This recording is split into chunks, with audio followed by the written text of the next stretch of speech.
Okay, we're gonna get started, folks. Good evening. Yeah, but the thing is, he's a state-approved contractor, he's licensed. Glad you're all here. Tonight is January 23rd, which is our joint meeting, Board of Finance, Board of Selectmen, to hear presentations from the departments, both as to budget and operating. We'll just wait for one more person to sit down. And we're gonna hear on tab 1370, building maintenance. Good evening, sir. How are you? Good evening. I know everybody knows me quite well. Yep. Susan, I'm sorry to interrupt. I just wanted to call the Board of Selectmen special meeting as well to order. Okay. Thank you.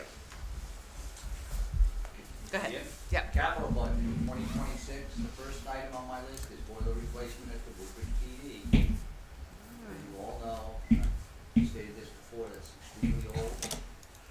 It currently leaks water. We have water in that boiler approximately every 10 days. We believe we have an internal leak in the boiler, and the boiler gets so hot, producing heat and hot water for the entire building, it simply steams it off. So I get a work order about every 10 days to go over and check the heat, because Janice and the chief and the deputy chief are very cold. That's the end of the roof. That's where you'll see the most loss of water. How long have we been talking about this boiler? Quite a while. Yeah. One of Yeah, the it has oldest been. boilers in town. Yeah, it has been a while. Yeah. Very long time. Yeah. So I put that in my budget for 2026. Okay. The next item in 26 is the bathroom repairs. Chief Gabriello met with me in his office, and he had two items he'd like to see in my capital budget, and I agree with both of them. One of them is the men's shower. That's the size of a phone booth, I would say. Plastic walls, wood trimmed. It's really a sight. I mean, it's actually, for a lack of better words, disgusting. Why anybody would use wood trim to trim out a shower like that. There's no place to put your soap, there's no place to put your shampoo. It either goes onto the floor, or some of the smart guys put it on the wood trim, which is even worse.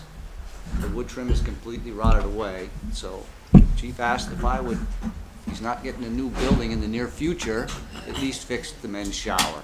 Yeah, this is one of the items we've been looking at during our building committee, For the center building, for yeah. the center building, yeah. Okay. Third item for 2026 would be ladies' lockup. There is a one-piece solid stainless steel toilet, sink. Obviously, you can't take anything off of it if you're locked in there. You can't do anything to it. You can either push a button for the toilet or push a button for the sink. It's the original. I know the manufacturer quite well, Bradley. That's no longer in business. It's a very expensive unit. I cannot repair it. So when you flush the toilet, what you flushed comes down around the base of the toilet. It's unusable right now. So when there's a female in there, for however how long, they have to take the female out and provide her with a restroom. You know, another female, I assume, has to watch her. Another restroom facility. The chief asked me if I would look into that and get that repaired. Those are my 2026 requests. One more, library water. In the library, in the old section of the library, if you go into the basement, the original building over there, it's Right. all stone foundation, it leaks. Bad, really bad. Do we know what's leaking? It's just an old rubble stone Oh. foundation. I don't know, I mean, I've lived in town my whole life. I went to that library when I was very young. That was the main entrance, I believe.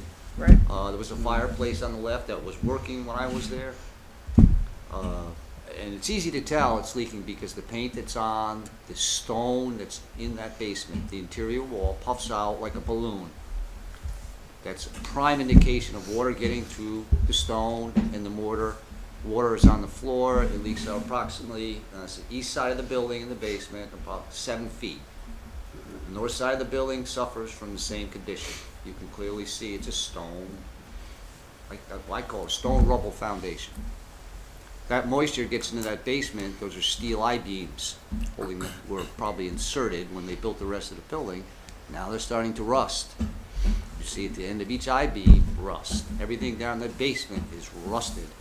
It's damp. Instead of a cool, dry basement, which most basements are, like my house, This is a damp, cool basement. A lot of rust in that basement. That should be addressed, Okay. for sure, at some point soon. And that's it for 2026. Any questions on capital for Brad? I'm just wondering for the recommended repairs in the police department. We have a building committee exploring options for the police department. So you had mentioned the shower isn't worth waiting until we have clarity, but Yes. what about the boiler or other things? I think the boiler's a risk simply because it's just a fact. If I lost it today, that boiler, it'd be hard pressed to get heat in the police department. And I assure you, within 24 hours, you'd have to vacate the building, that section of the building. And that leads to a myriad of other problems, either in this temperature, freezing pipes. I'd have to get a trailered unit in here immediately. First I have to find one. And that's not the time to basically shop around for the best price. I gotta get, it's a portable heating system. Sure. A portable boiler, Right. usually diesel fuel, not diesel fuel, heating oil, and you duct that in or pipe it in and attach it to the existing system. That's expensive. You pay a premium to have that on site. I don't know the cost offhand, but I've talked to Pete Wilshire that Tony Genovese knows. Very expensive to do. And it's not, I call tonight and it'll be here first thing in the morning. I gotta find somebody.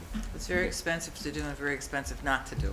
Very It's one expensive of to those not kind to of, do. it's one of those Yep. kind of projects, yeah. But Yeah. it's not something that can be relocated once installed, like if we end up building elsewhere, for example. for the Being police. reused? Yeah. No idea.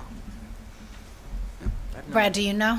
What's that? Like, could it be reused? So let's say we buy it and in a year's time, the Not, police department. not really. The boilers are sized for the size of the building. Okay. You do a heat load calculation that a professional Right. comes in, he decides how much heat you need in this building. It's not excessive, it's just the right amount. But considering the projects in town, they can take a while to do. Right. Yeah. Yeah. So, And we've been talking about this For for a a while. while. Yeah. It was presented so last year. I just don't want to be the bearer of bad news to Yeah. say, we have to spend $90,000. Right. And then in the meantime, you have to find a replacement for what you want to put in there. Right. Get a contractor to install that one. And there is one more item in 2026 is the town hall water. In my right shoulder over in this corner, if you go into the stairwell, walk down the bottom of the stairs, you look at the brick on the wall at the bottom of the stairs, you notice the paint is puffed off the brick. Right. We have water coming through the brick and where the floor meets the sidewall. No question about it. Water comes in, it started off as a very slow leak, it's progressed to where on a good storm, it'll flood that entire vinyl floor down there, which is colored gray. You can clearly see it if you look at it. Okay. There's no question there. That needs somebody to come in and definitely take a look at that and come up with a design on how to fix that. If you look at the far left-hand pillar as you exit the building over there, you'll notice the concrete slab that holds up all four pillars, that right-hand corner is completely undermined.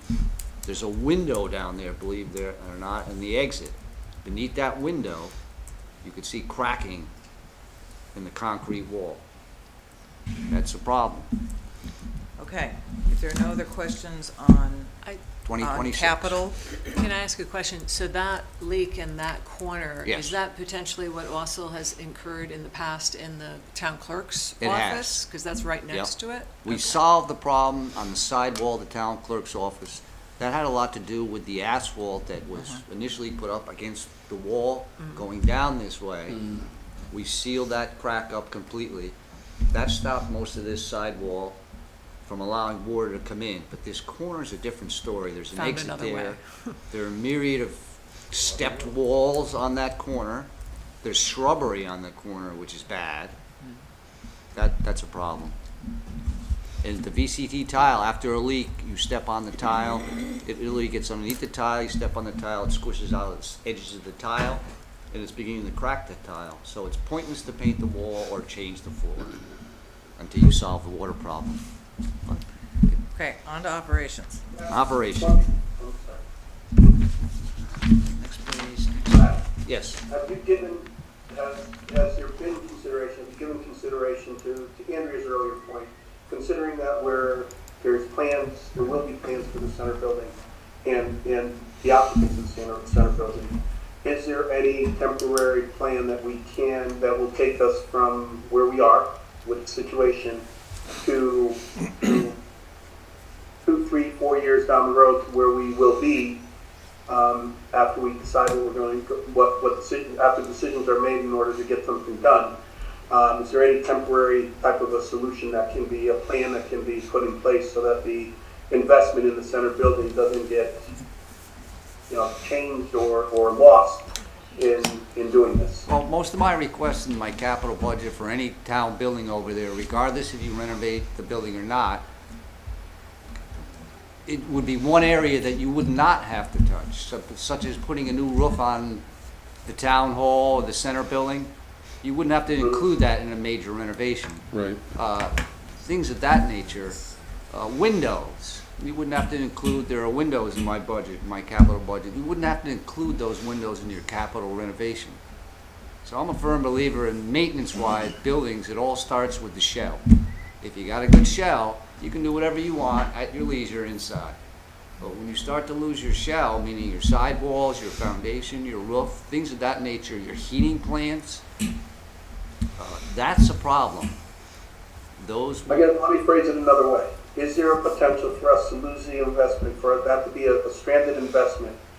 Should we, depending on what we decide to do with the building, or is it the type of thing where the building's going to need heat no matter what? So the building, so it won't be stranded. I would highly be able to use it in some capacity. I would highly doubt if you move the police department, let's say, that anybody would consider tearing down the existing building that the police were in. That's a valuable asset to the town. I mean, conceivably, you could move all the seniors, all the rooms that Jeanette Glicksman has for human services, all her functions into all those rooms back there. Half of it could be used for storage, which is desperately needed. So I wouldn't see that So building. it's likely the investment won't be stranded. It would not be. And you'll need a heating plant in there, for sure. Okay. It's not attached to our current heating plant in the center building. So you'll need that. So, I just am trying to understand the context of this. This would essentially be greenlighting a phase of the center building renovation, and it would potentially fall under the center building committee's scope, or are Well, we no, talking we about? haven't really talked about it. This is one of Brad's things. Right. I guess Mika has Right. talked to Brad about this. Yeah. But the thing is, we haven't identified specific items other than what we wanted to do first was, as Brad was saying, you want to make the shell, the exterior of the building, completely watertight. You want to do the roof, windows, point the exterior brick, fix all the exterior, the doors and everything else, so that you don't have to touch that going forward. And then anything after that Right. is, you can do whatever you want on the inside. Right. So just to be The way clear, that I see it, this is building maintenance, because it's 40-year-old furnace and it's a boiler Right. and it could go tomorrow. Right. In which case we have to fix it tomorrow. And so from that perspective, it's more building maintenance as opposed to the building committee's type of planning. My questions really center on my sense. From thinking of it logically, you need heat there, you put the heat there, the building's going to need heat. No matter what we do with the building, it's going to need heat. We may have to make some changes that alter it, but ultimately an investment in a furnace isn't going to be stranded. It's not going to be lost. It will not Right. be. And that's what I was trying to get at. Yeah. right, And so, you gain other things too, such as energy efficiency, use less natural gas, a lot less natural Right. gas. sooner the better. It has a longer life. You reduce your carbon footprint, which everybody likes. It's the future. Right. So just referencing back to the documents we have in front of us, we have a line item in the capital budget, or a section in the capital budget, it's called building maintenance. That's where there's several projects. So there's more than the ones you highlighted for this year. There are some additional projects, including the Yes. roof replacement on out years. But last year at this time, we had a separate line for the renovation. There was $41 million, and we pushed it out a year. That's not here at all now. So I'm just trying to understand what pieces of last year's renovation line are now on separate lines here. And it sounds like I'm getting some answers. There are pieces of this that are now in maintenance. There are pieces. If I have windows, Yeah. I don't remember what year it is over there at the center building. That's part of it. Right. replace some of the windows that are at ground level. We're bleeding Gutter and heat. windows. Oh, yeah. Well, An incredible amount of heat just going out of a window. Right. Well, I'm hearing something a little different, and then maybe we can move on. Yep. I'm hearing $41 million building renovation, aspirational, not yet on the table, but it's going to be something in the future, and It could be something in the future. something in the That's future, correct. fix it now or lose the building, okay? It's really, there's, deferred maintenance Yes. is expensive maintenance. Yes. Bottom line, that's what you're telling us, Brad. That's different from big picture. Big picture what stuff, we end up correct, doing Yeah, with this building. that's beyond me. Correct. I just That's need to keep beyond the you. building, Exactly. building whole. Okay, Right. so, got that, everybody clear on that point? All right, so let's move on to, operations, 1370 is where we still Operations, are. look at regular all others there. You'll see a 4.02% increase. That increase is directly related to the night custodian that we have under building maintenance. The reason I'm asking for an increase of, I believe it's $4,368 is for one main reason, is I got in touch with the Woodbridge Board of Ed. I found out what the night custodian makes per hour hired today. And I compared it with our night custodian, which you all, most of you know, our night custodian. He's woefully underpaid. As of today, he's $1.81 less than a starting custodian at Beecher Road School who has less responsibilities that Mark does.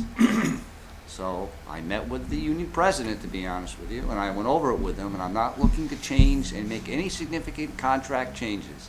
All I'm asking for is to bring Mark up to the starting rate of a night custodian in July of 2025 to where that starting rate is. I can tell you, I have his starting rate here.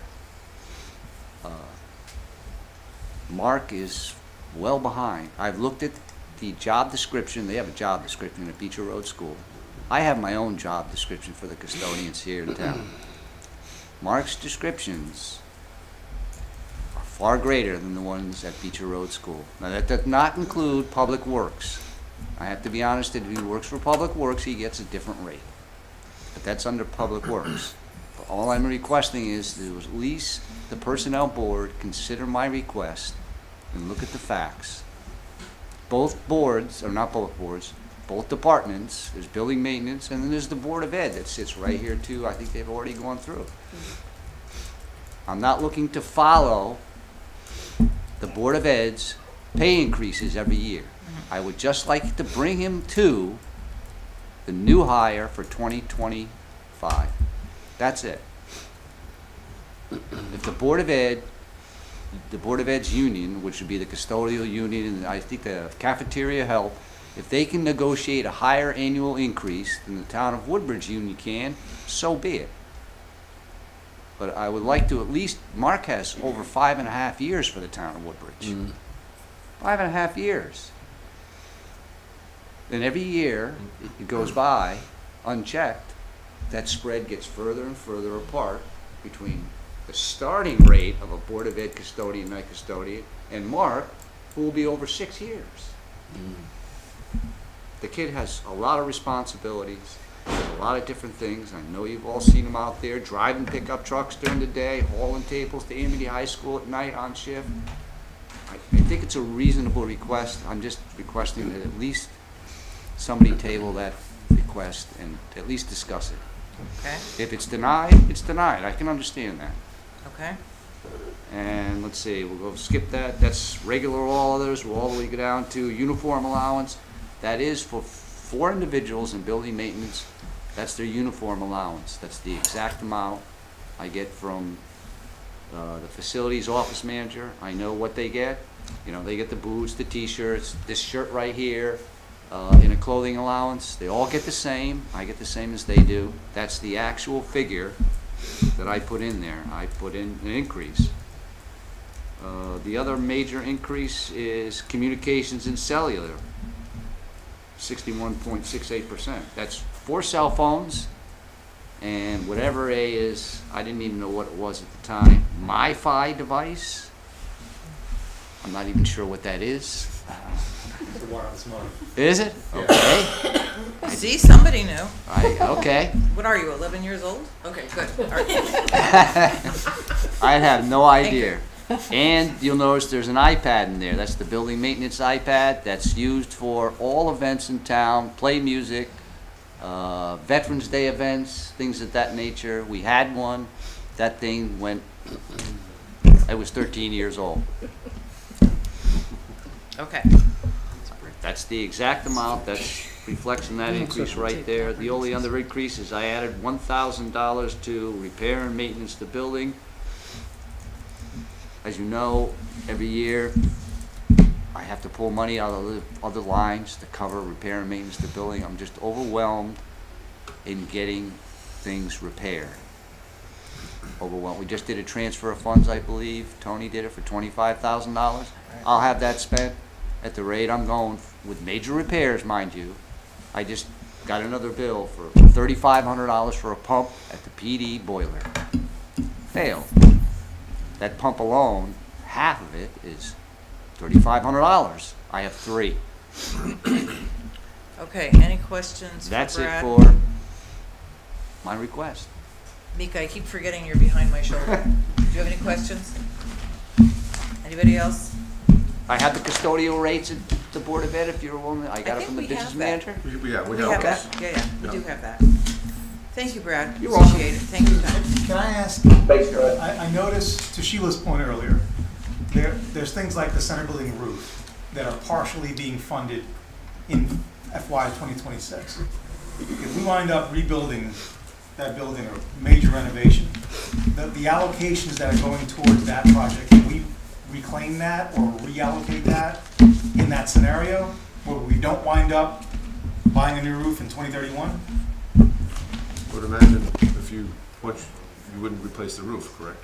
Yeah, I'm just saying is, right now, is whatever you do would reduce the scope of work that would have to be done eventually for that building. Right. So if you So- replace windows, Yeah. you wouldn't have to replace all the Let me windows. If you rephrase, did the 'cause roof, you wouldn't That have. project is penciled in at $750,000 for a new roof for fiscal year 2031, right? Every year, we're funding a little bit towards that goal. No. No? So we pay as we go, some objects, right? So Right. maintenance would likely be pay as you go. Otherwise, we would bond. So when we're Right. ready with a building project, we would bond. You would bond it. So Okay. we would evaluate the financing at that time. More than likely, if there's another project we're doing, we would probably add that on. And So what's the 40,000 I see for the roof replacement in next year's budget? It's just a placeholder It's a until we get to placeholder. it. Probably count. Okay. For the center building, I put $750,000 at the end of the 6th year, just to advise everybody that whether or not you do a building renovation or not, you That's something that's seriously coming. want You're gonna need it in You're 6 gonna need years. a new roof. You're gonna need a new roof. The And I- Firestone roof on that center building over there, that expired in 2015. And I walk those roofs 4 times a year. You can only get so long out of those roofs, especially if Right. the EPDM section of it expired in 2015. So in 2025, Right, it's but- over. But that would be part of the entire project. Project, would it yes. We would Apples bond. being apples and pears being pears. I mean, if you expanded the building for some reason and had to build a new roof, Yeah. obviously that part would not be. That's what I mean, yeah, That would because be part right now, of we don't the know what we're building gonna do, project, okay? Right. Yeah, I would hope by then, by that final year, that you have a better idea whether or not you're gonna do the center building or not. If not, then we have to do the roof. Right, yeah, eventually. then you could consider the roof, if you don't. Thank you, sir. You're welcome. Good to see you. Good to see you. Thanks, Brad. Thank you. Adam, I think you're next. 1520. Hello, everybody. How are you? Good, thank you. Good to see you. Hello. Let's start off with capital. We have a 2004 dump truck that we have, and it's in trouble. And I'm proposing to replace it. It's pretty simple. 20 years old. That's the new vehicle, you want Yep, 85,000? that's correct. Any questions with that, anybody? What's the maintenance on that now? Yeah, I'm assuming you're paying a lot of maintenance, more maintenance than it would. We are, right now, sure, I mean, between the tires and fuel and filters, and it's very costly. We have a problem with the engine. The engine's failing. And we're gonna try to do some things to it to help it, prolong it maybe a couple of more years. Put some work to the engine, maybe get 2 more years out of it, maybe more. We're in the process of doing that right now. Compression tests, maybe replacing the sleeves to the pistons of the engine. But that, we're working on that right now. But right now, if that truck goes down, that's an important truck. We need that. So I gotta have that money there. Andrea had a question. No, I'm good, thank you. Okay, I had a question. Is this the state pricing that we do? Oh, yeah. For vehicles? And Oh, do we yeah. ever lease these? Just remind me. We never lease them. We never lease them? No. Okay. I was just curious. I mean, we might have, no, I don't think we leased a sweeper, maybe? Sweeper, but we did a lease purchase, Oh, okay, so we own it at the end. okay. Thank you, go ahead. So that's it with capital. Can I ask a question about Sure. that? Do you use that for plowing as well? No, we do not. You do not? No, it's a just difference, it's called a transport. Isuzu cab over. It doesn't really, Got it. have a plow for Okay, it. just wondering. But you're putting in. Thank you. This is saying for a Ford, though, right? F-550. So Well- would the 550 be able to plow, or no? We could, yes. Okay.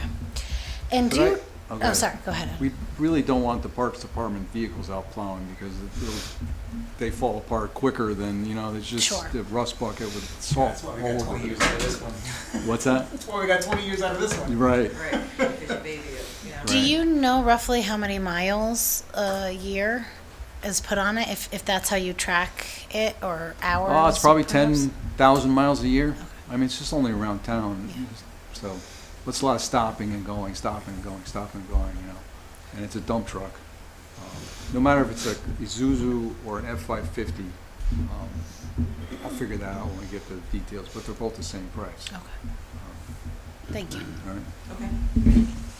All right, good. Operation. My operational budget. So we have a crew of 5 on the Parks Department, 2 full-time and 3 part-time. It's actually full-time seasonals. So I have, we have discussions in the morning and procedures and whatnot, and the guys go out to do their work. But as soon as they get out there, 15 minutes later, there could be an issue. And I'm not around because I'm the public works foreman and I'm doing something else. So we have people wondering what to do. And we have a guy on our crew that kind of took the bull by the horns, and he is taking the lead, but he should be compensated for that. That's not his job to be a supervisor. And he wants to be, and have an increase in his pay.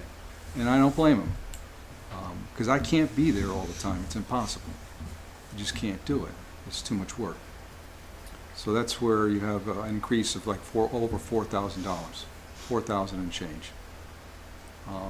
So my other, piggybacking off of that, I have 3 seasonal workers. I have an extremely difficult time every year keeping workers, and it's driving me crazy up to here. And it's literally driving my workers, full-time guys, crazy up to here, especially when you don't have guys that are here working. And we got a lot of work out to do, So my proposal is, I have a $70,000 budget. Take $65,000 of that and hire a full-time guy. He's gonna be there. I can't run this department with constantly having guys leaving. It's impossible. And every year, people get a full-time job. They move, they go. And it's year after year after year after year. This year, last summer, we lost 2 guys in August. And then we have a college kid that works, we lost him too. So here was only 2 guys to run the entire Parks Department. That's ridiculous. So, and that's where accidents happen. So they're rushing around trying to get work done. They just can't keep up with it. So that's my proposal, and I really think that's going to work nicely, because I ran the department. It was 3 of us, and I was full-time with the Parks Department. We handled it just fine. And keep $12,000 to hire a college kid to do miscellaneous work for us in the summer. $12,000. Going forward with the budget, we have a new line item. It's called groundskeeping services. It's money put towards the trails, the town trails. That's 53400, is that what I'm looking at? Yeah, That's, okay. that's correct. We had an issue with some tree problems along a trail last year, and it cost the town $7,500 to remove these trees. So this is where it's tree removal, dangerous tree removal on the town trails, repairs to boardwalks, wooden steps, tools. So the trail master asked me to increase it to $10,250 because there is a need for it with the tree removal, definitely, because tree removal is very expensive. I mean, the Public Works can help out and take down trees, but you have a hangar next to a trail that's next to the Fitzgerald Walking Trail, people freak out. So that's where that money is needed, a lot of it. That's it. Questions? Adam, do you have job descriptions for your team and for the proposed supervisor who could be moving in? Do you have a write-up for what that would look like? I do not, but I definitely could. I'd imagine that request would have to go through the personnel Correct. committee, So and what- then that's when So those, typically what we'll do is, we'll take all of the personnel requests in the budget for all the different departments, and they would all come to the personnel committee at the same time, and then you review each one and decide, yes, you know. we will revisit. So for that, I think that would be Okay. valuable, if not sooner, but. And Adam, it's just to consider, I think you said $65,000 for that full-time employee. That does not include benefits, so that's something that would have to be factored in as well. That's correct. Into the budget. That- Yeah, so when I create the benefits budget, I factor in all of the benefits for all the budget requests. So, they're in the benefit budget for Right. all the new positions. Right, but, Thanks, Tom. yeah, that's true, but keep in mind that the budget will cover the person's pay, not the benefits. It could be Right. 20 to 40,000 depending on the health coverage Right. primarily. Family or single. Right. Right. Other questions, thoughts? Thanks, Adam. You're welcome. Thanks, Adam. Thank you. Okay, town plan and zoning. Good evening and happy new year to you. We're on line 1180, guys. So I guess I'm just gonna ask if you have any questions. The only thing that's changed in the budget is this year we'll be finishing out for town planning and zoning, the plan of conservation and development, and maintaining that line item. I talked with Tony and we put in 25,000, because once the POCD is done, one of the things that falls after that is typically some changes to the zoning regulations. And so this would be to cover, or at least start to cover, the cost of a consultant to assist with that process. And other than that, everything is pretty much the same, or it is all the same. It's pretty straightforward. Other questions? Yeah, Christine, can I ask you, so with those related zoning changes, that's under the general professional services line? That's correct. I have a very, yeah. That's Yeah. correct, yes. Does that also include legal, if there's No. going to be a legal look at it? So that would be under a different line? Well, that's whatever you're So- comfortable Well, with. typically town council would review it, and whether or not that Yeah. falls under his, If it's not town council, if it's legal, it would probably be in the legal budget, but if there's any other special or consulting services specifically related to that function, you could use that line item. Right, so usually professional services could be legal if we Could be. wanted it to be? Could be, Okay. yep. Yep. Thank you. but in this particular case, what we're looking for is hiring a consultant to help draft and review any regulations that might need to come because of the POCD. Right. Okay. Is that standard practice in Yeah. past years? That's been the standard practice. It's, you have volunteers just as yourselves who are serving on the Planning and Zoning Commission. And you need to have someone who's savvy enough to know what the state statutes are so that you're putting something in that's conforming with that in terms of language and whatnot. Other questions, thoughts? Mika? No? I'm good, Susan, thank you. Okay. You're gonna also doing zoning board of appeals, I assume? Everything's staying the same. Okay. So, any questions about zoning board of appeals? And the only thing I note with all three of the boards and commissions, we do have that infamous line item in there for publication notices. And we still, according to state statute, have to publish in a newspaper. And you never know how many things you're gonna have to publish or how lengthy they're gonna be. So more often than not, we have to pull in from another line item to cover that. But it's just something that it's there, and we have to spend it if we have to spend it. Out of curiosity, have we figured out, in the absence of a town paper now, what our standard operating procedure is in terms of noticing things? Is it New Haven Register? It's the New Haven Register because the state statutes tell you it has to be a newspaper with general circulation within town. It doesn't say you have to have people Right. taking it, but it's an available thing. But we've recently come up, can I talk about that, Mika? Yes. Yeah. Yes. You can. Yeah, live, it's yeah. live. So now what we're gonna do in addition to that is that when we do a legal notice, we'll be submitting that to the town clerk's office where it will get posted with the agenda and the minutes on the town website. So it is not the mandatory thing, and if for some reason, you can double check with town council, if for some reason somebody failed to send that there, the legal statutory notice is still the one that falls with the newspaper, but this is an extra courtesy notice to try to alert town residents, business, what's going on. All right, thanks for sharing that, I appreciate it. Not a problem. It also provides the residents an option to proactively ask for those notices as they come in, similar to people who sign up for notice on agenda items for commissions, boards and commissions. Any other questions for Chris? No? Okay, And wetlands is the same. that's what My you said. my three guys. Yeah. My three boards. Okay, thank you. Thank you. Drive carefully out there. Thank you. Walk carefully. Thanks, Chris. Yeah, I see it in spots. Anyone here from Human Services? You're out in the hallway. Down the hall. Human Services, Come on. we're ready. Come Yeah. on down. No.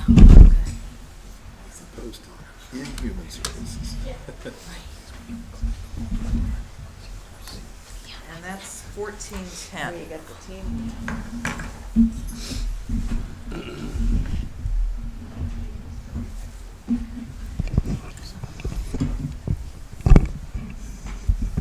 Hello? Good evening. Hi. Well, thanks for letting us come and talk about our favorite subject. Tonight, I'm Jeanette Glicksman. I'm the Human Services Director, and this is Kathy Austin, our Commission Chair. And with us, Christy Moriarty, the Director of the Senior Center, of the Woodbridge Center, Alex Sanchez-Cohen, Arnie Holzman, and there were others who said they were coming, but maybe they decided it was too cold. Members of our commission. Fair enough. Okay, so I didn't forget to introduce them, that's good. So the Human Services Department has been able to, we're doing capital first, correct? Your choice, however Okay. you want to do it. Capital. Hey, Mika.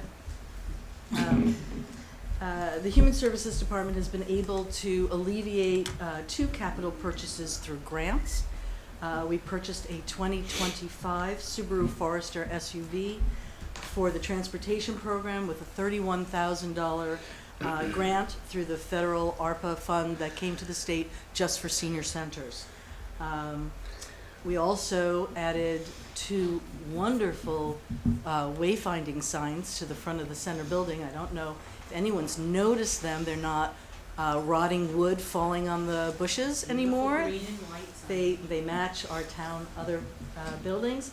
We were also able to, with that purchase, get a sign for the side of the building that looks much like the library, same font as the library, the Woodbridge Center, and the police department. We put Human Services on the side of the center building because people just can't find us. And we did that all with a $10,000 NCOA grant, so at no cost to the town, we were able to make these significant improvements. I just want to point out that at Human Services, we continually seek ways to find alternative funding sources for many of the department's needs. The first item, first I should say that our capital requests fall into two categories, safety and transportation. Following the renovation of the center in 2023, the space became significantly humid. We all know what humidity does to buildings. So it became very humid. The architects had not planned a dehumidification system into it. The ERVs were supposed to handle that, and clearly not. Our building maintenance department worked very hard to try to mitigate the humidity. There's an image there from September of 2023 in your file that shows 71 degrees with 82% humidity. That was the norm, and that was September. Our summer months get even worse, and we've had moisture coming out of the ceiling. We really love that new location. We really want to protect it. So we believe that a design to mitigate the humidity with a dehumidification system added on, and then to execute it in 2026 should be, approximately $20,000. We're hoping that can take care of it. Jeanette, can I ask you a question Yeah. about this? Is the venting from the outside proper? Is there a problem with? So with ERVs, I actually have a cute little diagram that I pulled up. You're recovering too much, though, maybe. So it's ERV primer time. So it brings in warm air, it cools it, and then it filters it, and then it takes air out. And so it's this 4 duct system that all comes together, and it's not working. And I don't believe they thought they needed a dehumidifier there. When we got to the gym construction, and as Dwight knows, we were There is one there. Yeah, we were like not building it without No, a there is dehumidifier, one. and we were just like crazy on them about the dehumidifier. And every time the architects would talk about it, they'd say, "With dehumidifier," So we got that for the gym, but we just and the senior center's in a basement where there's even more humidity. So we really need to rectify that. As we know, the ERVs are there with high filtration. We fought to get these MERV 14 filters on this system. Everybody who's on a building committee is nodding their heads. We are, yeah. And we can't turn on the ERVs now because they're bringing in too much hot air, so we're not filtering the air. If we're not filtering the air, why do we have 3 ERVs that are, at a high cost that should be functioning better? So maybe it's an adjustment, but we are going to need to fix this. Well, there was a commissioning process, obviously, for this? I'm assuming they're commissioned, but the thing is, have you mentioned this to the architect? Tony? Yes, this has been mentioned to the architect, and Maybe you have to What's mention it loudly. What's their, I'm just curious, what's their? so they didn't feel that, as Jeanette indicated, that the dehumidification was going to be something that was necessary. And as it turns out, it is some years more than others, depending on the humidity outside. So our plan is to re-engage with the architect to try and figure out a solution to the issue. Right. So before It adding. was commissioned when we put the system in. Yeah, okay. Yeah. Should explain that Dwight wasn't on that building I committee. wasn't on Dwight that wasn't part of that Right, committee. I'm just So looking for his I give him a expertise. buy on that. Yeah. So I before was we there, but buy didn't know about it yet. before we buy a dehumidification unit, we would check that Oh that's yeah, we're indeed not what we need. just going out and buying what the clerk's office has. That's just not going to work for us. Yeah. We need something on the system to make it work more effectively. Yeah. Right. We did and- something similar to the library a few years back, Right. and right. it worked very well. Right. And we made Right. adjustments at Beecher as well, Right. when we had high Correct. humidity. We But did that at was Beecher an too. equipment set point problem that Right. was corrected Right. and then you didn't have as much need, so. Well, it sounds like you're doing what needs to be done to move this Okay, forward good, all right. in terms of planning. We've had and- 2 summers. We were Yeah. told the first summer that much of the humidity would dissipate through the winter and that the system would actually activate and do its job, but it was in the walls, it was elsewhere, and so we went through a second summer, and it's not fixing. Got it. Okay, Correct. got it. Okay. Curling papers. Yeah. We got humidity. And the second item is the 5310 federal transportation grant that we have gotten in my tenure twice before. It provides us with a, approximately $80,000 vehicle for approximately $15,000.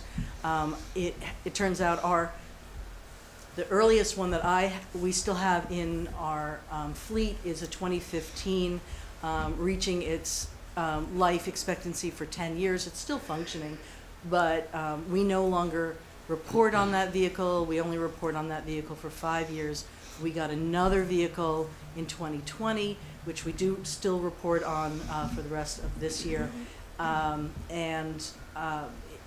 That application is actually going to happen this spring, and we'll hope to.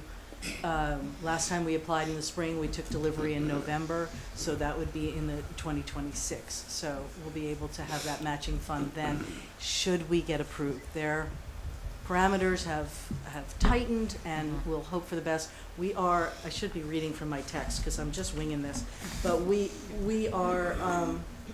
looking to purchase actually a larger vehicle. Our numbers have increased so much that we're having to run programs twice. That we go to an event, people, want to. We went to a tour of Grove Street Cemetery, and everybody wanted to go with a docent, and we had to do it twice because you can only carry so many people in the 2 vehicles we have. If we got a slightly larger one, we could probably get up to about 30 people going at once, and that would probably be a good number for us. But we're very popular, and there's a lot of people, which we'll get to in the operating budget. And it's a good problem to have. It's a good problem to have. I'm trying to get my head around seniors taking a tour of a cemetery, but go ahead. Susan, do not go there. Yeah. Too late. I already went. Okay, go ahead. So to clarify, the match amount for this would be 15,000? Okay. Probably at most. I have not done the grant, and I have not investigated the actual cost this time round of the vehicles, but I did do some quick searches on what those vehicles go for, and they would have to be upgraded to our use with the lift and with lighting on the stairs and reverse mirror. What are those little screens that everybody has in their new cars? But I drive an old car, so I don't have one. When you reverse and you have It's video. called a little screen. So we have to do all of that to have the vehicle to compliance for our needs. We can introduce a few more members of our commission. Aaron Scanlon's here and Elfaith Miller's here, and I can't turn my head that far. Okay, we're good. Yes. Our commission showed up. It's very nice. We are definitely human services. So that is the end of that. Are there questions? That's capital. All right, let's hear about operations. Okay. The FY26 budget compares very favorably to the department's 25 projected budget. The budget is projected at 4.39% when you calculate the revenue that we're now taking an expanded revenue in. Actually, this year we started a membership fee for out-of-town residents, as the in-town residents are paying through their tax dollars. So now the out-of-town residents, so we're getting even more revenue. Pickleball is up. We've got a lot of good revenue coming in. And the 4.39 includes the contractual Yes, increase, the 2.5. correct. In all of our salary-related line items. And, you guys know that for the last years, we have tried to defer inflation. and we absorbed it, and and at a certain point, that doesn't work anymore. So we're trying to ask for what we need. We've never asked for what we wanted. We asked for what we need to run. The Human Services Commission and the staff work together to prepare this. And our goal is always to try and provide cost-neutral programming where revenue offsets expenditure. Through fundraising efforts, I want to point out donations, state grants. The department raised $138,000 last year, which is up $10,000 from what we raised the year before. So whenever we can find some way of paying for something and expanding our program without any cost to the town, we do that. So the attendance at the center. And I'll also introduce Pat Madden, Oh, hi, another member Pat. of our commission. I did tell them we were starting at 7. The attendance at the center has increased from 3,800 approximately in FY '22 to 4,300 approximately in '23 to 8,100 in '24, and is on track to hit over 10,000 this year. You are Okay. doing something right. Yes, we're doing a Flying lot of things things right. right. Thank you. You're flying in, that's great. We have the trifecta going on. We have a great director who works really hard. We have a beautiful facility, and we have more baby boomers than you can shake a stick at. I was gonna say, that's gotta be the moving force. And- Or not moving force, as the case may be, but you know what I'm saying. Right. So we planned for this. We knew about this. Mary Ellen used to talk about this all the time, you know, and here they are. And so these numbers speak for themselves, but I want to point you to a document that was uploaded this afternoon because I forgot to attach it. And if you didn't see it, it looks like this. It's a lovely bar graph where you can see the exponential growth of the department. And if anybody needs, we also have actual numbers so you can see the growth here. So I just wanted to point out, we've got the people, and we've got the numbers, and we're serving the community.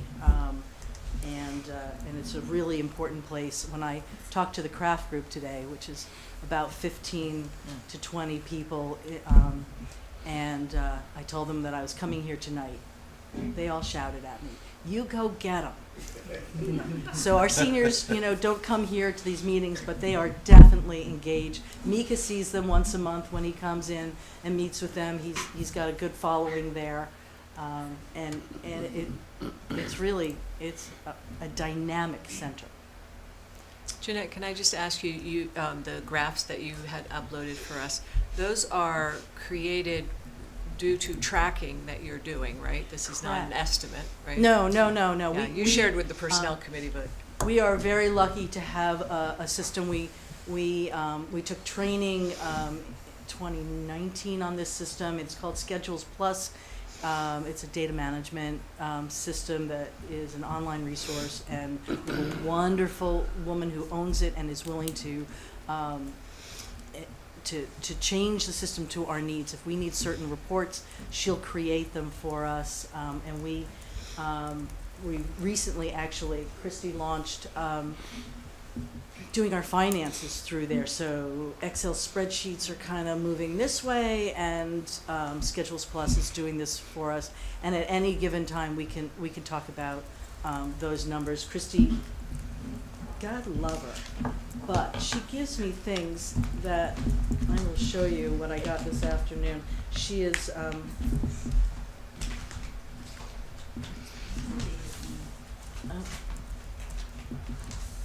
she gives me these like all the time, how she's spending her budget, what the money, you know, is going to. She's tracking everything. So if anybody is more interested, I told her I was only going to take broad strokes tonight, but if anybody is interested in some of the detail of what we do and how we do it, any of those numbers, please make an appointment with us. We'd love to go through that stuff with you. As I said earlier, it's our favorite topic. Okay. So it looks like your attendance has doubled between 23 and 24. It's a beautiful center. What percentage are out of town residents versus It's a good question. in town? It's a good question. You said you increased the fees for the out of town residents? We didn't increase them, we created them. We started them.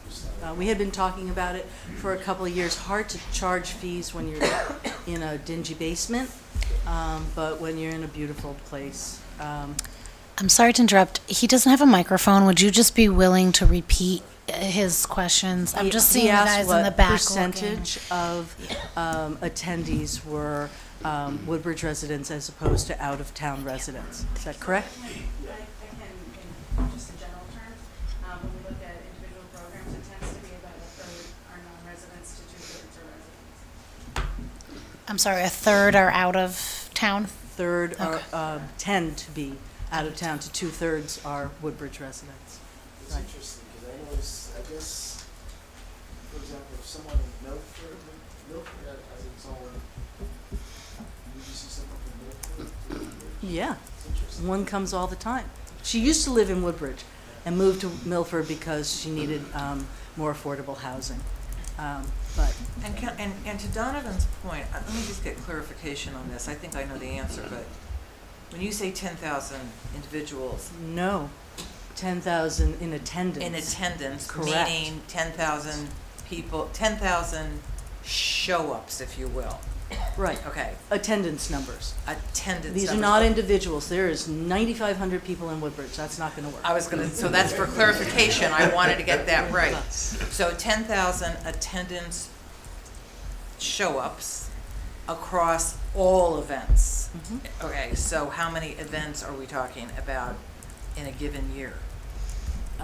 Well, you know, you Weekly, talk about daily, something. exercises twice a week. Right. So, you There's know, something every 8 day. times a month. There's something every day. Okay, There- that's what I was trying to get There's, to. there's Okay. always something going on at the center, within reason. You know, if it's Friday at 4 o'clock, you're not gonna, but you could come in and get coffee. And read a Okay. magazine, Okay, a book. that counts. Okay, there you go. It does, it does. Okay, now I'm totally derailed. Right, okay. So we showed you that wonderful bar graph. And so I just want to touch base about the full-time center coordinator position. With regard to our proposal for the full-time center coordinator, the BOS Personnel Committee met last week and unanimously approved this request. We're hopeful in the coming week, the full board will have a chance to review this request, and we can move ahead with the hiring process in advance of the next fiscal year to fill this current vacancy. We have had no one in that position since early November, and it is putting a strain on what we can provide and on the director and the rest of the department. So we're looking to move ahead with that. We did have a couple interviews for the part-time position in November, and I can tell you that it's very difficult to interview somebody for a part-time position and say, how do you feel if this became a full-time position? Because they're back on their heels. They are looking for a part-time position, and then they have to find a way to tell you, but I'd be okay with a full-time position, you know, and it just made for terrible interviews, so we stopped. We stopped interviewing in November to await. We thought we were going to get this to happen in December. You know, we're always hopeful. We've been asking for several years, so we're really, you know, at your mercy. We are hopeful that this will happen in the next week or so, and we can advertise a full-time position, because that's what's needed. So there's way more about this in the letter of transmittal. I put in, you know, 4 or 5 paragraphs about this, so please have a look if you have the time. I'm trying to fast track this because I know I've taken a long time. I'm going to not mention QBHD right now, but I am going to go right to the bullet points that say where we raised items and where we decreased them. So all salary-related line items increased by the contractual 2.5%. In addition, the salary for the Woodbridge Center Director, 50210, has been increased to reflect the level of responsibility this position entails. Union positions in town, and I know I watched Brad do his presentation, and he just talked about Beecher, and we might be on the same page. It surprised me to hear him talking about it, but union positions for senior clerks in this town, we're not talking about directors, we're talking about senior clerks, are set to pay a salary of $58,968 in the next fiscal year. Comparatively, the director of the Woodbridge Center's current salary is just $400 more than a senior clerk.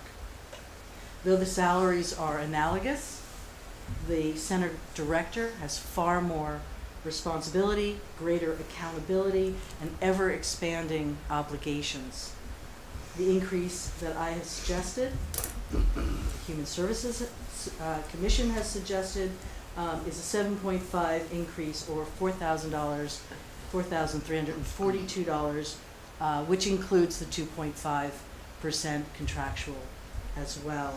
We feel like her position should be valued, and so we have suggested this. I've also increased the administrative professionals position, 50215, to 5% rather than 2.5% increase, as this position lags behind all other senior clerks in all departments, like way lower than all other. This increase reflects a $2,545 increase in this line item, including the 2.5% contractual. And I'd like you to take note of the department's social worker salary. Line item 50350, she's part of the part-time all other. While this is a large percentage increase, it looks big, it will actually cost the town very little, just $6,300 for the year. The national average for a MSW salary nationally is $35 an hour. Connecticut, the starting salary is $35 with the average at $38 per hour. Our senior services social worker makes $25.58. She has a master's degree from an Ivy League college. She helps every age client in town with a myriad of services. She's amazing, and people recognize all the time how lucky we are to have someone as capable as she. And I won't list all the things that she does. If anybody's interested, I can send over a job description for you of what she does. But we recommend a salary increase to get her to $30 an hour, far less than entry level in the state of Connecticut, far less than someone who has as much experience as she has in the state of Connecticut. We are so going to lose her, and that is a shame, but we will not be able to replace her at $25.58 an hour. That's just not going to happen. And we need her. There's no doubt every day, in every way, she is used. So that's my pitch. I mentioned the clerical assistant that has now become the center coordinator position that we're asking to go full-time. I just want to mention, to our budget, that would be an increase of $12,000. Just so you know, I talked about the position. We already pay someone, well, we did up until November, a part-time salary. We're not increasing the wage to make it a full-time position. We're just adding the other 12 hours per week. 12 hours per week, correct. Okay. Regional services, I'll just mention QVHD has raised their per capita fee for the 4th year in a row. None of our other outside agencies have raised their fees in 4 years, just QVHD. I uploaded a document that you can look at their annual environmental report, which compares what Woodbridge uses to the other 3 towns that are in our health district. And I'll leave that for you guys to look at. But we are, it is in our budget. I can't tell you how many years in a row I asked for it to come out of our budget, but it doesn't seem to move. So we're not trying to defray that extra cost because it serves every department and business in town. And Jeanette, I think the purpose of that graph of the towns in our catchment is to show how little we use compared to other towns. Is that correct? Correct. But I didn't want to say that. I They can see that for themselves. Okay, moving on, we're almost done, I promise. Youth services, their costs remain pretty level except for negotiated salary increases and additional costs from some vendors. That line item is going up $3,000. you receive several grants. And they do, they have two main grants that they receive, and one is given almost entirely to Beecher for them to run the after-school guided study program that we report on. General professional services, 52,100, has increased $7,000. This is due to the popularity of the meal program, and you should know that it's always offset by projected revenue, because what we sell meals for is what we pay for meals. So we asked for more money. We did last year because it's more popular than we expect, and but the revenue offsets it. So we can do those transfers. Repair and maintenance has increased by $200 as the equipment in the kitchen is aging, and we're just got to be prepared. When the refrigerator went last year, it was like $1,200. They're not cheap to maintain commercial equipment. Advertising, I removed it entirely.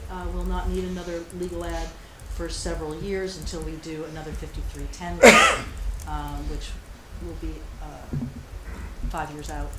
And car allowance, since we're not going to as many professional development meetings and other events, we've taken our car allowance down to be prudent about that. Are there questions? I have one quick question. Does Bethany still contribute to youth services? program? Yes, They do. approximately $20,000 next Okay. year. Right, they pay half of the fixed costs. So if it's a DJ, they pay half of the fixed costs. But for other things like staff, they pay their percentage of attendees, much like Amity High School. They pay less because they have less people attending. Thank you. Other Next year, questions? we've gone up to about 20,000. Thanks. Anyone else? I think you covered it all. Wow, I'm exhausted. Thank you very much, everybody. Thank you all for coming. Very helpful. Thank you. Mika. Okay, we are going to move on to the police department. Good night, everybody, and thank you for coming. 12:10.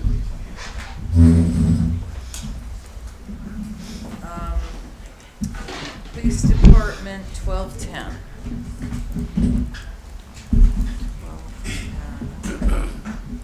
Good evening, everybody. How are you? Good evening, everyone. Nice to see you. Nice to see you as well. Joined Whatever order you want. Okay, good. I'm joined by Deputy Chief Smith and also Commissioner Westfeld and Commissioner Capel. So I'll introduce them. I'll start with our operating budget. So as always, the majority of our operating budget is associated with personnel, salary, contractual costs for our police officers and our civilian dispatchers. It all correlates with the collective bargaining agreements, with remainder associated with our operating expenses. So beginning with the contractual portion of our operating budget, I'll note some of the notable changes. The first one is under line 50220, police officer salaries. So this increase reflects officers' contractual pay grade step increases, but it shows no increase in wages as the current collective bargaining agreement remains under negotiation. To enhance operational efficiency, reduce overtime, and to increase both safety for the community and for our officers, the line also includes a funding request to increase our staffing by one additional officer from 23 to 24. Since 2018, funding reductions, as I'm sure most of you know, have resulted in the elimination of a total of 3 full-time officer positions to the police department, thus lowering our long-time standing level from 26 down to 23. During that same time period, from 2018 through 2024, our call volume has increased by 15%. So as we reported for the past several years, what's concerning to us is that operating with only 23 officers often results with us having only 2 officers working on the road as we do our best to cover the town's 19.2 square miles and to ensure public safety and provide medical assistance to our residents, including those at the 3 large skilled nursing and assisted living facilities, the regional high school, in excess of 1,500 people there on site daily. We have Beach Road School, either the largest or one of the largest single-site elementary schools in Connecticut, and the Jewish Community Center, as well as those who work in town and travel through town. A staffing study was conducted for the town by the South Central Criminal Justice Administration way back in 2002, which recommended back then, 20 years ago, that a police staffing level of 26 officers would be of optimum efficiency for the needs of our community back then. That number of 26 was attained, and we operated with 26 for years and years until the recent funding reductions and reduction in manpower.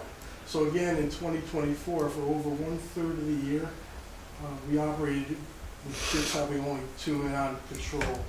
And the deputy chief has some statistics and data that we'd like to share with you to give you a better understanding of that. Okay, thank you. I crunched a few numbers as to what we've been going through at the police department in 2024. So during the calendar year, we responded to 29,857 incidents or case numbers. Those are the amount of case numbers we took, which was a 1.5% increase from last year.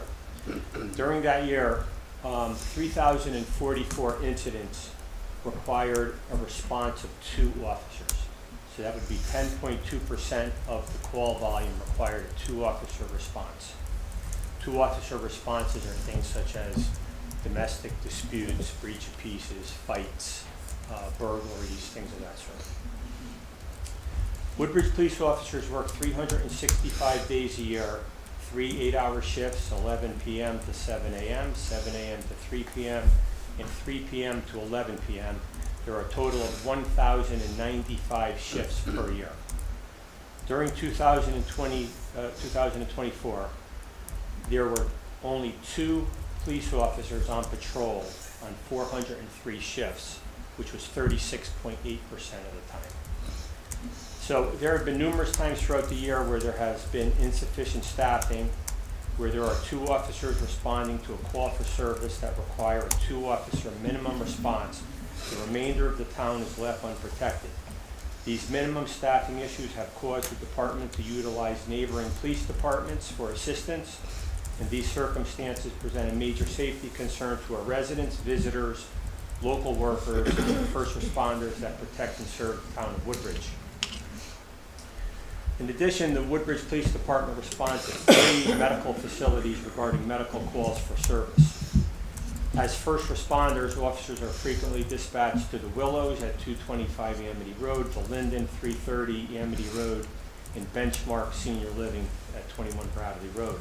So in 2024, Woodbridge Police responded to 1,225 medical-related calls. There are many times when an officer will arrive prior to the paramedic, and there are times when the paramedic is assigned to another Woodbridge call. So as you can see, it's very important that we have proper staffing so we can respond to these types of medical calls. These incidents are of utmost importance, and on many occasions, officers must spend an extended period of time on these types of calls for service. When the department is only staffed with 2 police officers on patrol, it presents difficulties in responding to these life-threatening calls. An example would be, we have a domestic dispute, requires 2 officers, sometimes it requires 3 officers. Depends on how violent it is. Could be a motor vehicle accident with injuries, someone has to investigate the accident, someone has to direct traffic. Could be a fight, could be a robbery, could be a number of things. We have 2 officers on patrol, and we have a medical emergency, which we just have shown in the last year, we had 1,225 medical emergencies. And the paramedic happens to be put on another call, and they have to call an ambulance or another car from New Haven. You know, time is of the essence. And we've had issues in the past, whereas it's taken a few extra minutes to get to some call, which we need to get there quickly. Our response time is effective. You know, our officers are using the AED, they're trained in CPR, they're now trained to use epinephrine. So obviously there's a big difference between a paramedic and a police officer responding to the call, but we're responding and providing life-saving measures. When that happens, what do we do? And we've been in that spot before. We've been on a domestic dispute, we've had 2 officers tied up, we've making an arrest. What do we do? We have to relieve 1 officer, so not present a danger to the people at the domestic, a danger to the officer, to respond to the medical. It's just, no, it's not a proper way to do business, and we've been doing it like this for years. The addition of at least 1 officer would enhance the department's ability to provide more efficient police service, improve the quality of life concerns of our residents, as well as provide additional safety to our residents and first responders. And one thing, you know, we would like to be more proactive in town. Like, one of our primary concerns or primary complaints that we receive is with speeding vehicles. Cars are speeding everywhere. That's our primary complaint that we receive. When we have 2 officers on the road, if we make a motor vehicle stop, and there's a gun in the car, there's drugs in the driver's under suspension, there's a warrant on the person's wanted for whatever, both of those officers need to respond to that, and it's going to take us 2 hours to process that call. There's nobody working. And we're doing it with smoke and mirrors, and we've been for the last few years. We're understaffed, 23 is not enough, and it's not like we're looking to get fat or have more things. We're just looking for the pure basics. And it's really the quality of life of our Woodbridge residents and the safety of our residents that are most important.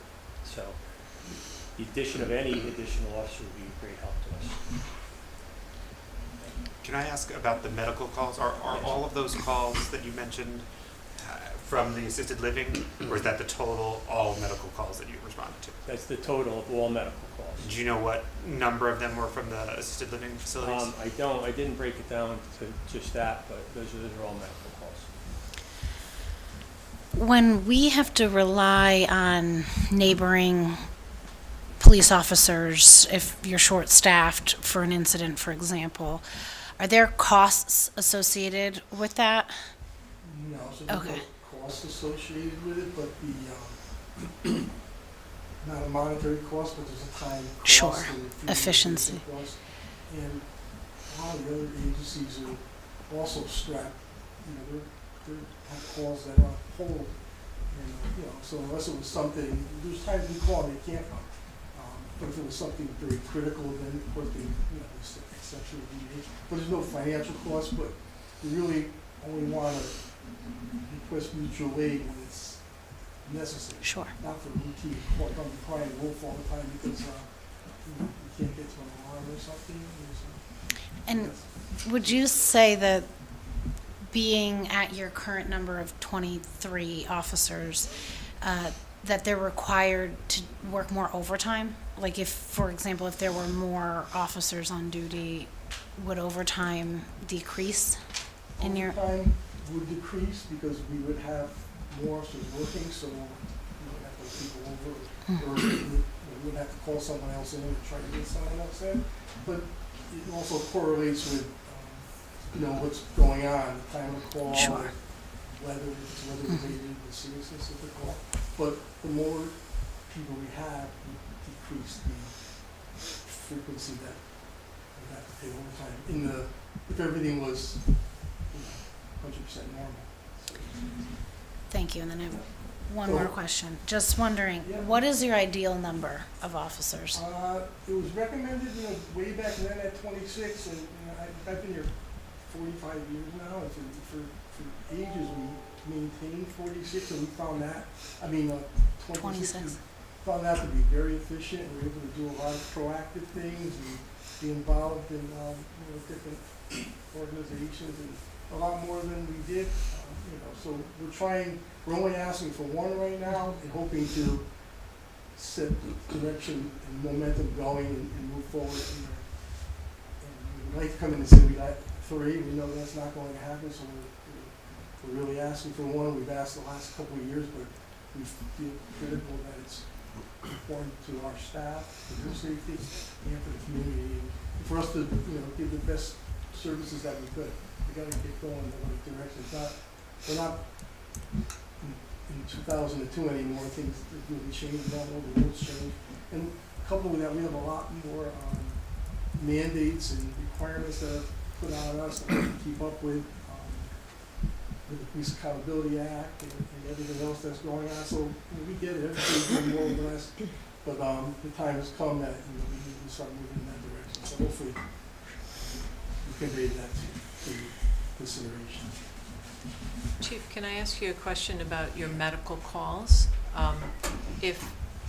If there's a paramedic available, are you required to also send an officer, or would there be times if there was more paramedic coverage, would that relieve the obligation of the police responding? So the paramedic goes on each call, and the police also go, but we have a level of If they're priority available. with the call, so there are some times when it's not a non-emergency or more of a medical, non-emergency medical at like one of the facilities or something like that. So it wouldn't require the police to go on some of those. Okay, So- and does your data allow you to get some insight into how many calls might be handled only by a paramedic that currently you're sending an officer to, or are you never sending an officer when it can be handled? Yeah, that would be something we'd have to almost hand search each one and just Right. do it that way. It doesn't really. Just wondering if we increase the There's a paramedic record of it, but we coverage. have to Right, hand search it out. yeah, thank you. If I didn't understand what you said about the fire department, because I understand they are also called out in terms of paramedic calls in certain occasions as well. Did you say something about fire department? I did not. Nope, I didn't either, Okay. Mika. Would you like to ask about fire department, Mika?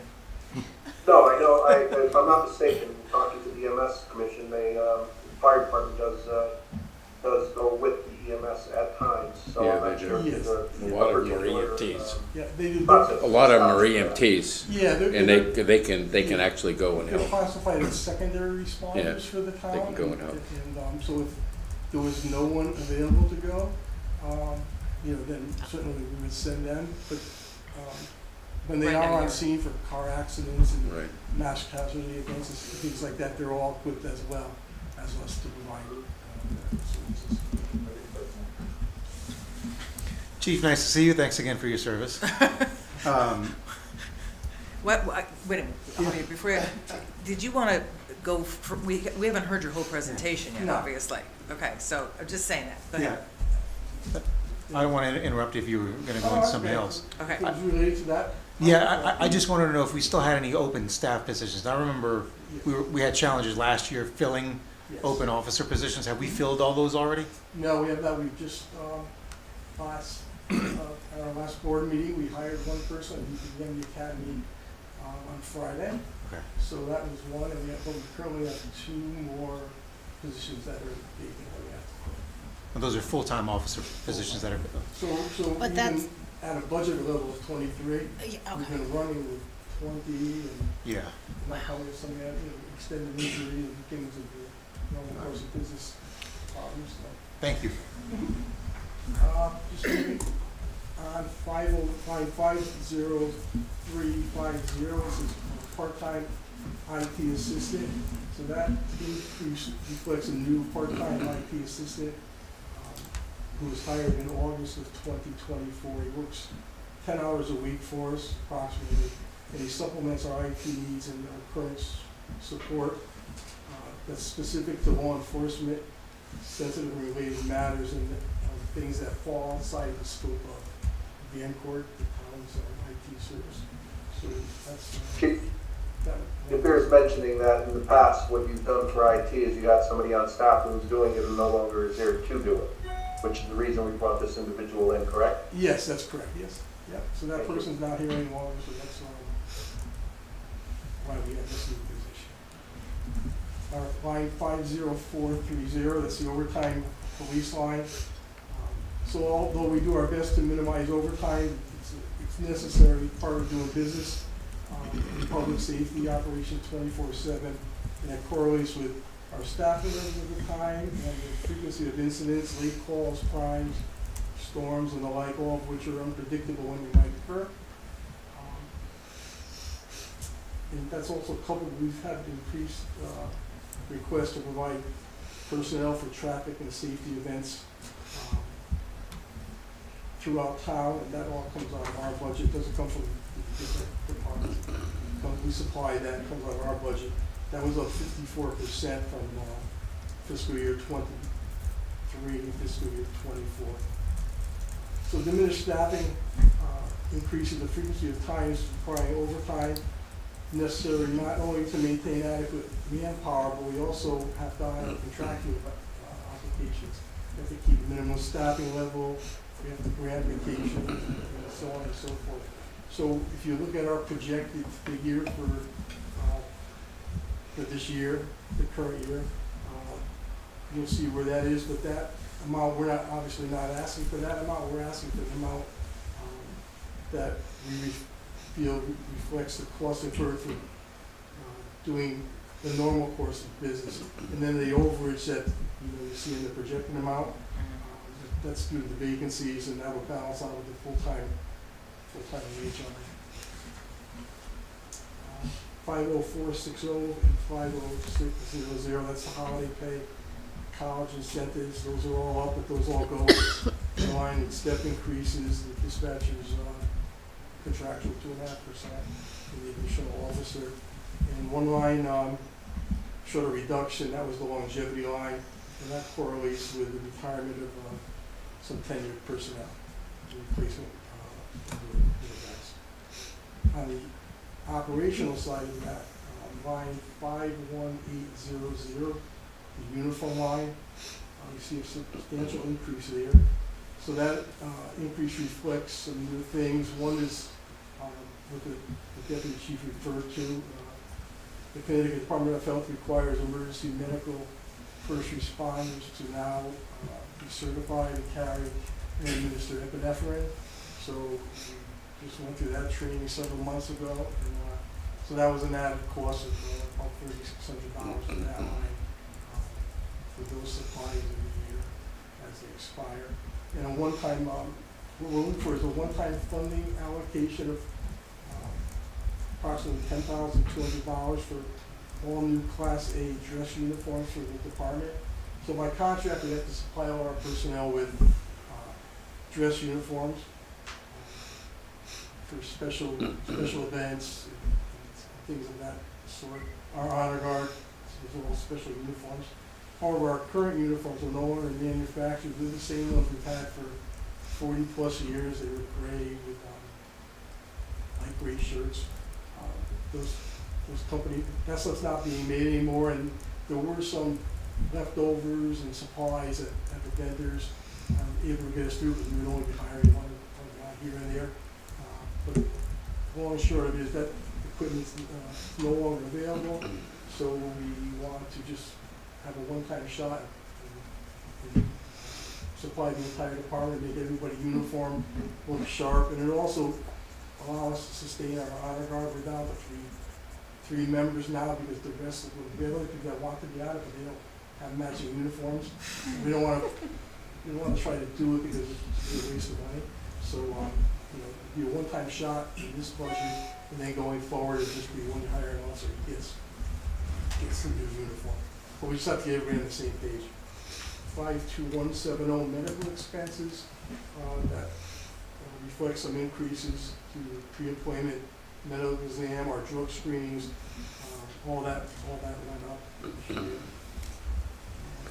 Line 52210, the data processing line, we see some of the significant increase there. This line is one that reflects the sharing of services between the town hall, the police department, for support in various cybersecurity services associated with our IT infrastructure. The finance director and I work closely together with the guidance of Vancourt, the town's IT support company, and ongoing and preventative cyber security vulnerability risk. We share the cost not only for our annual block of also for our annual block of hours of IT support, and also for various licensing and software services. The IT support service agreement was enhanced this year to give us, town-wide, give us all better coverage. So that led to a substantial increase with our portion of that, which increased by about 28%. So that was the biggest portion contributing to the increase in that line. Our regional services line, 52300, showed an increase due to a new annual fee. All the departments around use a police app improvement software platform. Before it was free to the municipalities, and it was funded through the applicants' fees. This year, they're going to charge each municipality $1,500 to use the program. So that's the increase there. And our repair and maintenance vehicle line, 53520, due to the rising prices for vehicle repair parts coupled with our aging vehicles and high mileage. This year we are projecting our expenditure for those repairs to be in the area of approximately $28,000. So we use that number for next year as well, hoping that some new vehicles that we're getting, and the hybrid vehicles we've been using, that's going to bring down the cost, so we'll kind of balance out. So that's what we came up with that number. And the last two in the operating budget, the capital machinery line is up. So usually in that line, one of the items we have is our annual taser replacement. So we have a replacement cycle for one taser unit every year that reaches its end of life, and at the end of its warranty with the taser company, when you have to service a taser that's out of warranty or out of service, they don't service it. They just say another one there's no repair of that. So we want our annual replacement of taser for that. And new this year, we're asking for the replacement of one stalker radar unit for the vehicle. So each of our patrol cars is equipped with a traffic radar. They're very old. We just had one fail. They last a long time, but we haven't had to replace it because they're repairable. But now that some of them are beyond repair, so we want to start a cycle with that. We just had to replace one that wasn't repairable. So we're looking to start a cycle with that. And also this year, to enhance our ongoing community traffic safety efforts, we're seeking to purchase one pole-mounted solar speed awareness sign with a traffic analyst, and that's like $42 a year. So those are the increases in the capital machinery line. And the last line, there's no increase. It's the same amount there, so there's no increase. But that funding we like to use this year to refurbish the department's ever deteriorating. It's a 2007 American hauler enclosed trailer. We got it through Homeland Security years ago, and it's been sitting idle, and we want to renovate it and be able to use it at accident reconstruction scenes and crime scenes. So it allows us to keep all the necessary equipment right in this one trailer and deploy it right to the scene, have everything we need. And it would also be equipped that the guys working at there could be able to work out of that trailer and be out of the weather and the elements. And that's all for the operating budget. Any questions for the chief? I have a question. Thank you very much. Certainly, in addition to all this, as you mentioned, the safety of the team and the safety of the officers is imperative as well. That last study done in 2002, what would trigger another study to be done, especially if there was a change in town of what needed to be covered? We would have to, back then we used the South Central Criminal Justice Administration that we participated in paying to, so we could ask them to do one, or we could go to, if they're not able to for some reason or other, we could go to an outside. Is that included in their fees to provide that service? I believe so, yeah. They'll give us some guidance on that. They did it in the past. We haven't asked them. I know they revisited it at one point, and there were some different calculating methods that they have to work through. So we certainly, if the town decides to have we can certainly reach out to them and find out. Thank you. I have one question, if that's okay. Of course. Thank you. Thank you, guys. Nice to see you. Overtime dispatchers, are you back to a full complement? Are there 7 now, or is it back to 6, or? Right, we have seven dispatchers now. But we do have one vacancy, or one dispatcher that received a degree and moved on. So we currently have one, so we currently have 6. We have one vacancy. We're trying to fill that position. And their schedule did change. They had before they had a 5-2 schedule, straight 5-2, 5 days on, 2 days off, 5 days on, 2 days off. And they were 2,080 hours a year. The new contract that they set up, they went to say it was a police to a 5-2, 5-3 schedule. So they were 2,015 hours a year. So I believe that's like 56 less shifts are covered. Gotcha, so that would account for the. Yeah, so that accounts for the 22, whatever it is, percent. Okay, thanks. Other questions? David? Yeah, Chief, thank you for all of your comments, but what percentage of your overtime is driven by things like people who are required to have an officer stop traffic for their work, or some, whether it, I don't know what it might be, parking for an event or something where an outside person, not the town, has to pay. Yeah, so there's no, that's not in our overtime cost. That's not in your overtime cost? No. Because it's Those a pass? are all outside duty that's. So outside duty, is that a straight pass-through? They pay the town. They pay the town? Yes. We charge the pass-through on the hourly, and then we charge an admin fee to cover the benefit costs that are associated with it. And it's not part of the police budget, it's a separate section on the general ledger. Should we be charging some of the other overhead costs for the equipment that we have to replace and things like that? We do charge for equipment that's used, we charge for a vehicle, and so we do have an equipment charge for that. Yes, I think last year was like 90, I'll touch on that when I get to my vehicle section, but last year, I believe, was $96,000. The town took in revenue for use of the vehicle on private duty job. And that's been true for a long time, as I recall, but it's set up that way. Right? Yes, Yeah. yeah, that's been for years. Yeah. There's been years where it's been well over Yeah. 100,000. Right. And Tony, Depends on how much is going on. what drives the decision about how much we charge other than what you calculated? Is there some sort of a? It's a formula based on the, well, I'm not sure about the vehicle charge, that's sort of set by the police department. But for the admin charge, we take all the benefit costs, which are typically all set. For instance, FICA, Medicare, retirement, all those workers' compensation, and we add those up, and then it totals a percentage that we charge on top of the hourly rate. Right. So it's essentially a pass-through for all those costs. And apparently we have a lot of that.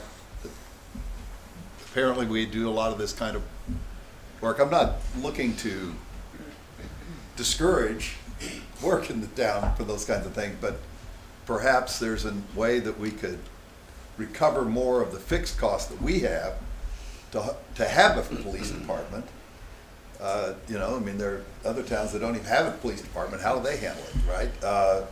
But the fixed cost that we are having a trouble controlling, maybe more of that could be realized back to us because of these kinds of needed, you know, what do they call this thing? I don't know what is it they have to get a permit or something to do that? Private duty, we call it private duty or extra duty or, right? They have to, yeah, they have to get a permit from the police chief's department. I was wondering it sounds kind of nickel and dime kind of thing, but perhaps we're just giving away things that we shouldn't be. Thank you, Other questions? Yeah, I'm curious. I share your concern about speeding in town, and noticed you mentioned the Stalker solar pole mounted traffic analyst speed awareness device. I know we've got at least one in town now. I'm curious if you want more of those. I mean, I would like to see more of them, but I'm curious what you would like to have. There's the request for one in the budget, but yeah, what are you hoping for going forward? We hope to get more and more every year and get them out. We got two. There's one on Baldwin Road now and one on Johnson Road near the overpass there that we were able to get through grants through the state grant actually, and buildings and municipalities. And then I know several years past, Betsy Yongo worked with the town and got the one on Beecher Road by Beecher School and one over here by Amity. So the more we could get, the better. I mean, we could get the funding for more. We'd love to put on several more. And do you know the locations where you want to have those already? No, we don't. But we do an analysis and look see where would be most effective, or where we could have it. There's a lot of spots in town, as we all know, where there's been a lot of accidents, and where we get primary, a lot of speed complaints. So we put it at optimal locations like that, but we'd have to, base it off the data that we pretty sure. We just want to put it up in a random neighborhood, and we want to put somewhere it's going to be effective. Other questions? I'm sorry, Rita? No, go ahead. Out of curiosity, and we may not know this information, but what's the cost differential between having one of those units and like a speeding camera or a red light camera, like on Amity Road, that would actually maybe collect fees for speeding when they went through? Yeah, so we're actually looking into speed cameras. The red light cameras are another issue, but there's different criteria for both. And Select and I briefly talked about that just the other day. And there is a company that has been in town, and they have put up cameras at different locations to gather data. So the way those work is it has to be a revenue generator for the company. They'll install it, but they only put it at locations where they know they sample and that there's a chance of making money off of it. And that'll cover the cost of the cameras, and then the rest will come to revenue for the town. Yeah. So in the process of that, they found a couple of spots that they thought were some spots that we thought might be good, and they said that their data didn't show that. So actually, they're just going out now, and they're going to put it in some different areas, and they let us know when they're going to do it, where they're going to do it. So we don't put any traffic details or signs there to interfere or skew their data being collected. Yeah. So that is something that we're looking into, and hopefully in the future that'll come to be. And that requires town ordinance as well. So we had that. I did get a sample ordinance from one of the other towns that did it. So we're just kind of trying to put that all together and see where that goes. But it is in the works. Thank you. But are those limited to intersections? I'm sorry? Are those limited to intersections in application? Meaning, okay, they don't have to be at a light or. No, any red light camera. Yeah. What? Oh, yeah. Speed cameras and that. Okay. Other questions? Chief, that's part of a new state law that's just been Yes. passed. I know they're doing it in New Haven. They Yes. announced the locations. Yeah. So it's all new. Yeah. Any other questions? Did you want to move on to capital? Yes. Oh, sorry, go ahead. Chief, we don't have any part-time officers, do we? No, Have we explored the use of that to fill some staffing gaps that we have in the meanwhile? we probably could, it would be something new, then we'd have to see what that, exactly what it would entail. Some towns do, and some don't. Yeah, no, Woodbury leverages that a good amount. Yeah. So I don't know how feasible that is for our location, given how close we are to New Haven and all that, but just something I wanted to put on your radar as a potential solution Yeah, to some staffing challenges. Thought about it, but we haven't really researched it. I remember earlier discussions about that over the years. It's always sort of out there, that question. Yeah, years ago, we had supernumerary officers. Right. And we had to Right. away with them, so that's something. Right, right. One last question I had for you, Tony. You might know this. We're still funding DARE as part of the police budget? We have, we have a DARE account that we have from donated funds. We still have in that account Yeah, I that we think we use. changed the title on it to community. We talked last year Yeah. about changing the title. We changed the title, yeah. We do not do that anymore, but, that even when it was a DARE line, we were using a portion of that for the program. And then we're also using that for other community. Used for community, right, events community-related that we use, stuff. such as the picnic and, different, I should change the community title on policing that. events. So now that's what we're, using to buy things. Thank you both. Change it to do not dare. Okay, go ahead. Good. Moving on to the capital budget. Yes, thank you. Okay, so we have 5 capital budget projects that we seek to fund in fiscal year 26. You have in front of you I won't go down the list, I'll just start with the first one. Sure. The automated external defibrillator replacement, the AEDs. So, as the deputy mentioned, as the state's designated first responders, the police are first responders for all medicals in the town. We maintain our emergency medical responder certification, and each vehicle that we have on patrol goes out equipped with an AED. We currently have a total of 6 AEDs, and one of which is located in the main entrance of our lobby at the PD. So we have public accessibility. If there's an event in the center green, center of town somewhere.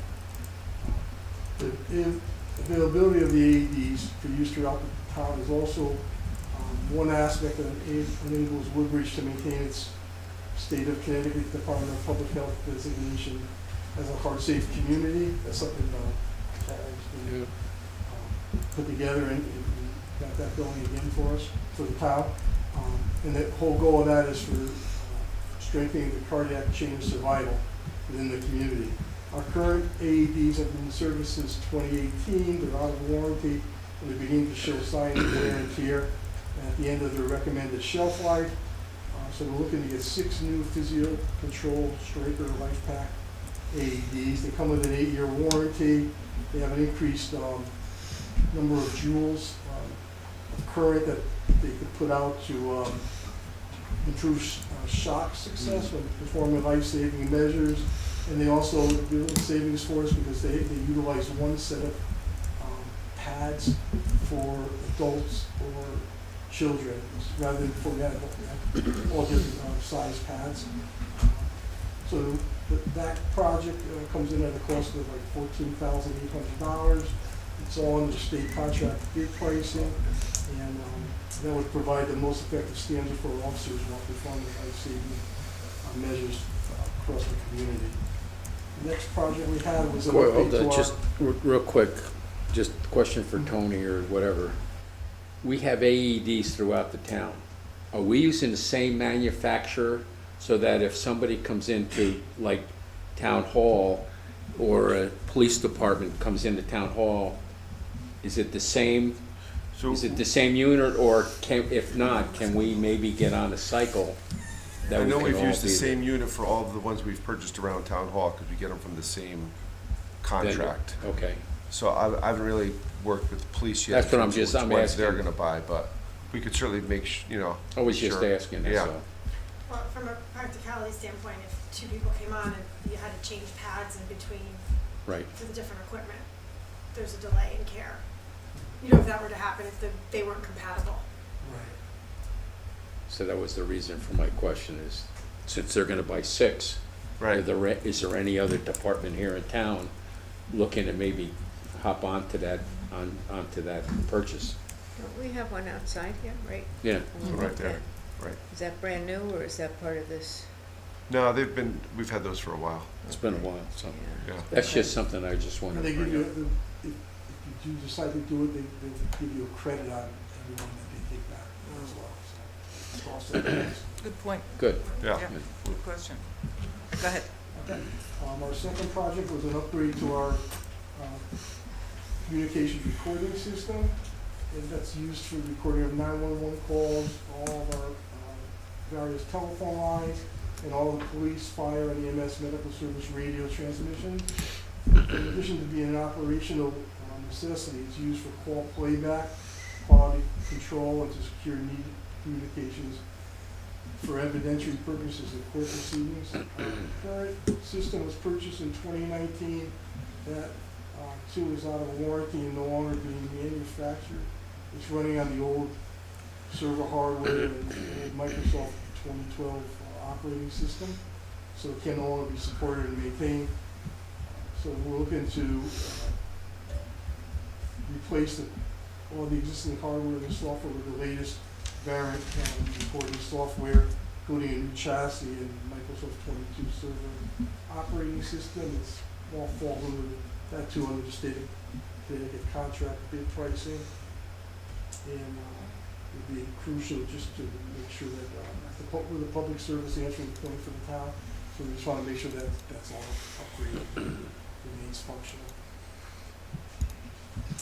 Third one is our body worn and dashboard camera system. So this proposal represents our annual funding for year 4 of the previously approved 5-year replacement and upgrade project of the police department's body worn and dashboard camera system. As you all know, was mandated through the Police Accountability Act.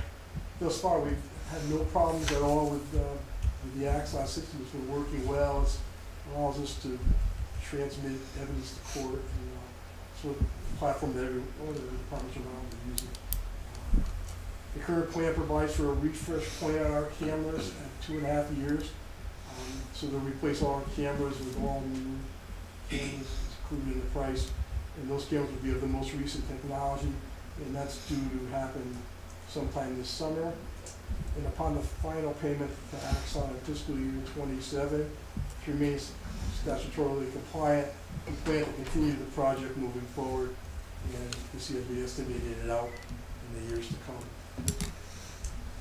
Fourth project was our vehicle replacement.